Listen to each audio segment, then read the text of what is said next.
Radio Bharti के खास show Navratri special के छठे एपिसोड में आप सभी का स्वागत है।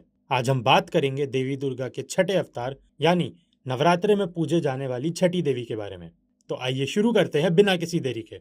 माँ कात्यायनी देवी दुर्गा का छठा रूप और उग्र रूप है, जिन्हें नवरात्रि के छठवें दिन मनाया जाता है। वह अपनी अपार शक्ति के लिए जानी जाती हैं, जो देवताओं के क्रोध से उत्पन्न हुई थी तथा उन्हें शेर पर सवार, हथियार लिए हुए और 3 आंखों वाली देवी के रूप में दर्शाया गया है। ऐसा माना जाता है कि माँ कात्यायनी की पूजा करने से बाधाओं पर विजय पाने और लक्ष्य प्राप्त करने में मदद मिलती है, जो बुरे पर अच्छाई की विजय का प्रतीक है। तो चलिए अब हम बात करते हैं माँ के नाम और रूप की उत्पत्ति के बारे में। ऋषि कात्यायन की पुत्री कात्यायनी नाम महान ऋषि कात्यायन के नाम पर पड़ा गया है, जिन्होंने देवी दुर्गा को अपनी पुत्री के रूप में पाने के लिए कठोर तपस्या की थी। उनकी भक्ति से प्रसन्न होकर दुर्गा ने कात्यायनी के रूप में जन्म लिया।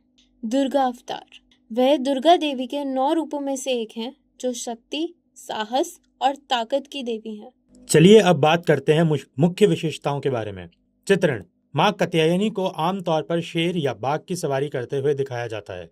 अक्सर उनकी कई भुजाएं होती हैं, जिनमें विभिन्न हथियार होते हैं।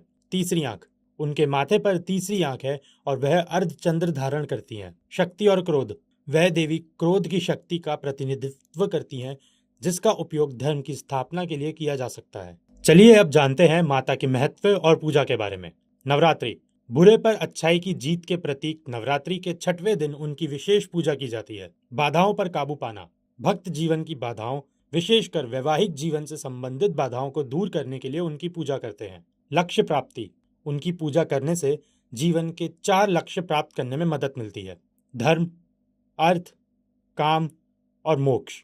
महिषासुर मर्दिनी: अपने एक शक्तिशाली कार्य में उन्होंने राक्षस महिषासुर से युद्ध किया और उसका वध कर दिया, जिसके कारण उन्हें महिषासुर मर्दिनी अर्थात महिषासुर का वध करने वाली की उपाधि मिली। तो चलिए अब इस एपिसोड को यहीं समाप्त करते हैं। कल हम फिर लौटेंगे और बात करेंगे माँ कालरात्रि के बारे में। तब तक के लिए बने रहिए रेडियो भारती के साथ।